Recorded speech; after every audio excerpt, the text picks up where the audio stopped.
Okay, so now we're going to talk about this little ditty right over here. Now, as you can tell, probably not a real tweet. I'm not a full Photoshop expert here, but kind of looks to me like this might not be the real deal. However, this did bring up a sort of a whole different conversation and something that we wanted to talk about. Um, Walmart and the Walmartification of cities. And with that also goes, any of your big box retailers, including Target, which I have been led to believe that since a Target got broken, there are now tens of millions of American people who are just ambivalent again towards the idea of police executing unarmed black people in the street because a Target, got robbed. And so, apparently that's the delineating factor. But I digress. So I wanted to talk about what happens when Walmart and these big box stores come to town and how they savage a local economy. And how, when you look at a town like Minneapolis, which, lest I be mistaken, is the corporate headquarters for Target, and where they have their test store, which is where they roll out all their new anti-theft procedures. I've heard it's really nice. I believe I even had somebody who lives in the Minneapolis community tell me that people who live in the community call it Targetto. Um, but hey, it's its own thing. So I thought we should talk about this real quick because when you look at a town like Minneapolis and you hear people, lamenting the loss of all the mom and pop stores and small businesses that apparently got wiped out during the great looting purge of 2020. Um, I think it's a very important conversation to have to discuss looting and who the real looters are, and the joy of Walmart. So let's begin with a basic breakdown. Walmart doesn't just show up in your town. Walmart has a large corporate division. They spend tens of millions of dollars a year having people review demographic and tax information in every single city and county all across America to find out where would be a good place to drop their next store. Then what they do is they basically send out letters of intent to all these different cities saying, "Hi, we're corporate Walmart and we're considering putting a Walmart in your town. What sort of assistance will you give us?"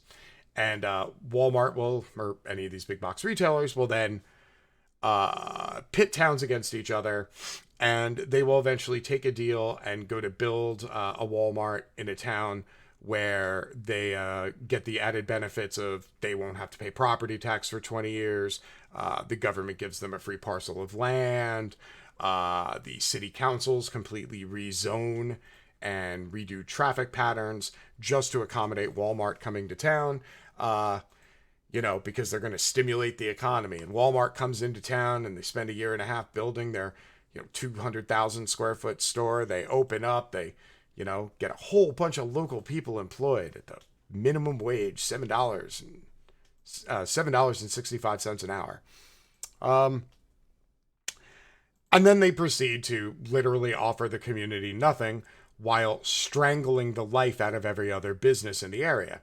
And so what happens is 2 years after a Walmart is dropped, your town used to have a sporting goods store. It no longer is a sporting goods store. However, Ted, the guy who owned the local sporting goods store, and his family has owned that sporting goods store for 70 years, yeah, he now works as an assistant manager in the sporting goods department of the local Walmart that put him out of business. Lucky for Ted, he's an assistant supervisor, so he gets like $9 an hour, instead of $7.65 an hour, or instead of owning a small business that actually puts back to the community. Crazy crap like that.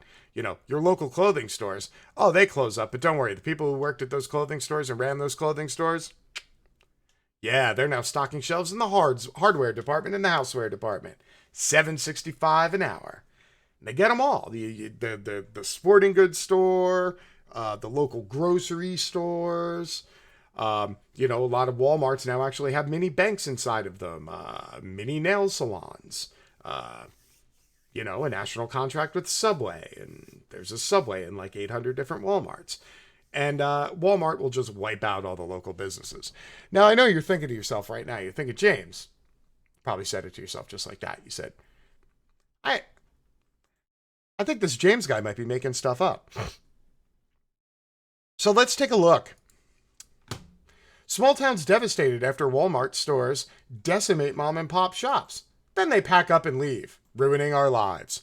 And I want you to take note of the wide variety of stories I have queued up for you here, all about the joys of big box retailers coming into town and absolutely slaughtering your local economy and essentially turning a once thriving town into a,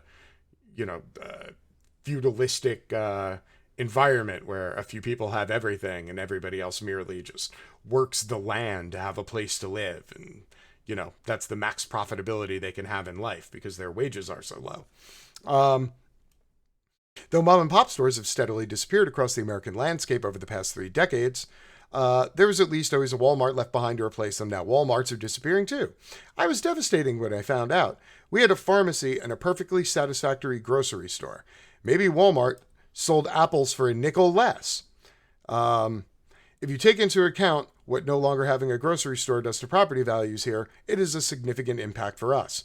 Walmart stores started closing what they called express stores. These are the smaller Walmarts they put up. And again, they went out to local communities. I mean, this is a town. The town is actually named Oriental. And Oriental has a population of about 900 people. And that's where Walmart built a Walmart Express store. And of course, they built the Walmart Express. The local grocery store closed. The local pharmacy closed. A couple of local restaurants closed. All these businesses closed. Everybody who owned the businesses then went to Walmart for minimum wage. And after a year, Walmart was like, hey, maybe we don't want these small stores after all. So we're just going to close them overnight and leave, 100 towns without a grocery store because fuck them, right? Yeah, Walmart. Awesome. This is a big problem for small towns, often with proportionately large elder populations. For the older folk of Oriental, a retirement and summer vacationing town along the Intercoastal Waterway, the next nearest grocery store and pharmacy is a 50-minute round-trip drive. Walmart says it's sensitive to the dislocations its businesses' decisions are causing.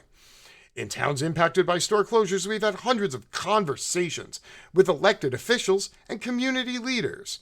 The people who worked really hard to get them the 20-year tax abatement, the free land, and all the rezoning to accommodate Walmart coming to town to stimulate the local economy. Surely you've heard this one before. And this is a common problem. Hey, here you go. Walmart's famous for wrecking small towns. Let's see. One study shows the opening of a big box retailer results in as many as 14 local stores closing, while another argues a town in Iowa lost 47% of their retail sales after a decade of a Walmart opening. The harm to small towns was multiplied when Walmart closed 154 stores, leaving towns without any options for groceries.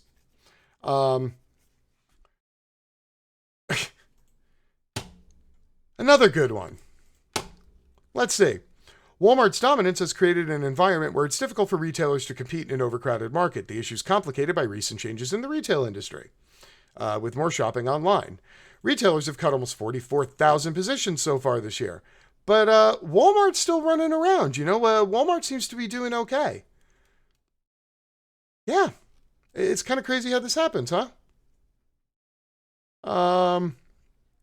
Walmart did not reply for a request for comment.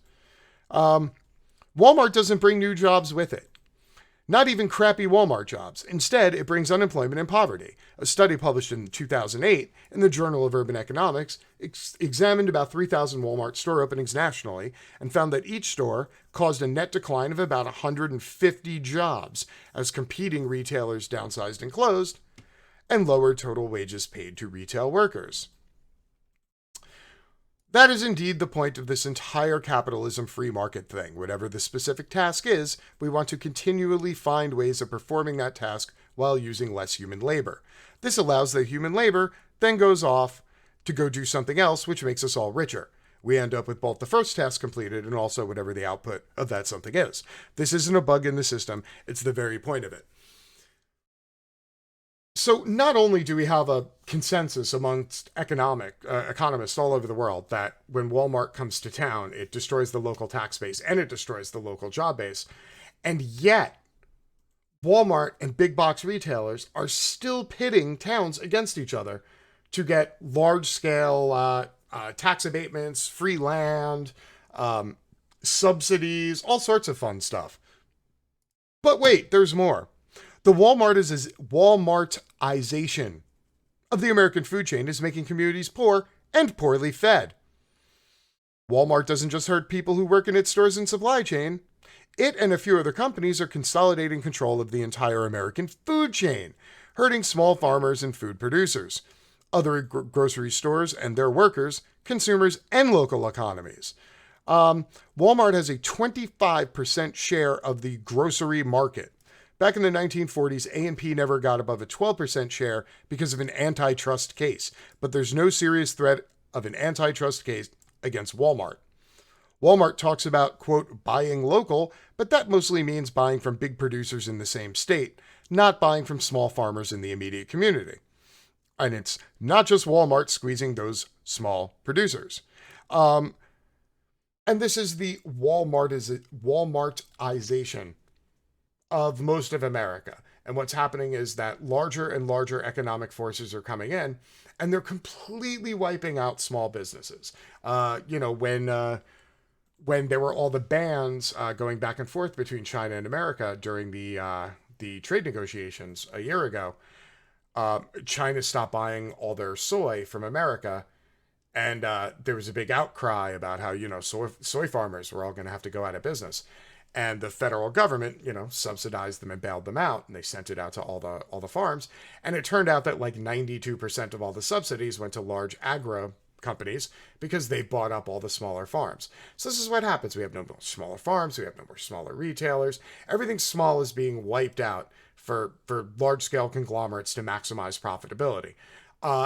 This, however, started with Walmart and Target competing to buy up entire cities to push back against shopping malls in the 90s.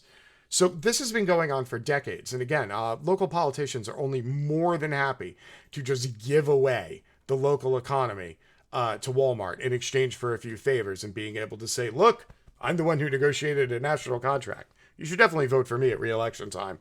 But again, I digress.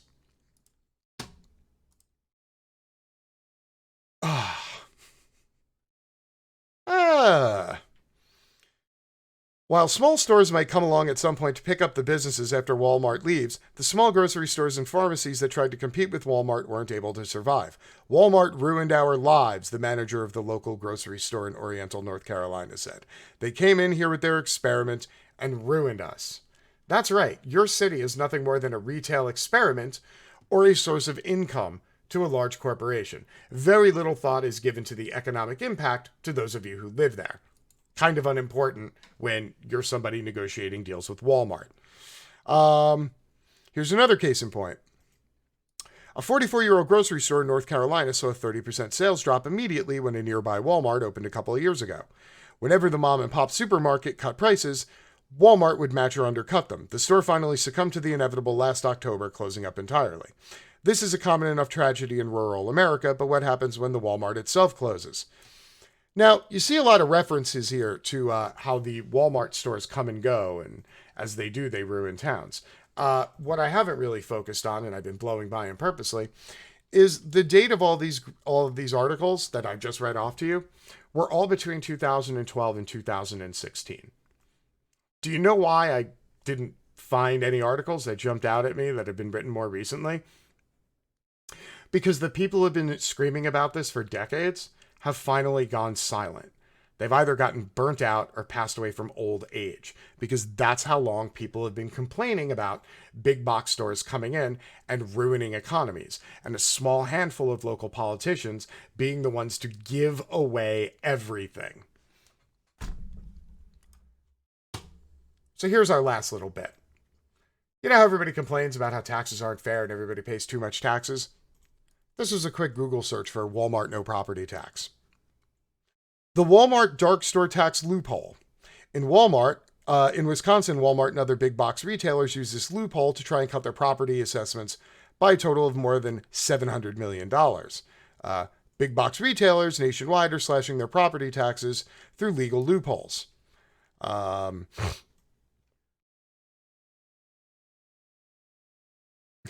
Rolling back property tax payments. How Walmart shortchanges schools and other public services by challenging its property tax assessments. So, when Walmart comes to town and they get the local tax abatement and they don't have to pay property tax for 5 years, 10 years, 20 years, whatever deal they bartered or negotiated with your local town officials, then what they do is they take their army of corporate lawyers and they immediately pick up those contracts and they go through every last bit of it and they find every last loophole they can so that they can give as little as possible to local communities. Walmarts don't exist to pay taxes. Walmarts don't exist to benefit local communities. Walmarts do not exist to raise up the working class. Walmarts exist to maximize the profitability of retail.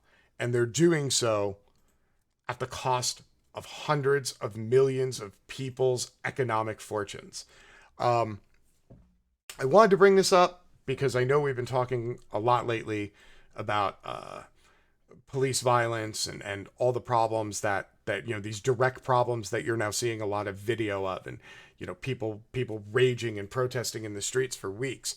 And I want you to understand, the murder of George Floyd, the execution of George Floyd, was absolutely horrible. It was just as horrible as the 1,600 executions by police last year, and the year before that, and the year before that. But when you all turn on your TVs and you go, wow, look at all these people, they're rioting and they're looting, and look at them, they're damaging their local Target. Who are these animals? Who are these savages? You have to understand that the execution of George Floyd was one piece of a much larger, more insidious thing afoot, which is how your local politicians and your large-scale capitalists will work together to leech all the hope out of the city, to extract all the wealth from the working class, to leave people with no choice but to trudge forward, making as little as possible so that corporations can gain the most, all while avoiding taxes. It is the Walmartification of America.